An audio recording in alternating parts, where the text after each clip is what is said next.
بايدين سلامة يا ururka isku tashi bulsho waxaan joognaa maanta taliska ee daraawiishta waxaan ka soo qayb galnay dhirayntii ay sameynayeen qolada ururka isku tashi bulsho ciidanka iyo reer waqooyi bari wuxuu hayaa shaqo adag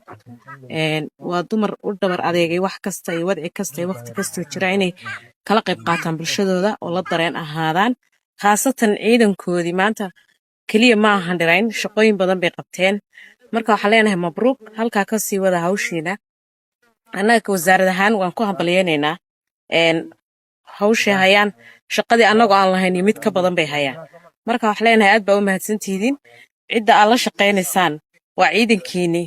cidday u taagan yihiin bannaanka iyo dhaxamaha iyo dabaylahana waa innaga marka waan idinka hambalyeynaa isku tashi bulsho gudoomiyaha kinsi dhammaantood waxaa leeyahay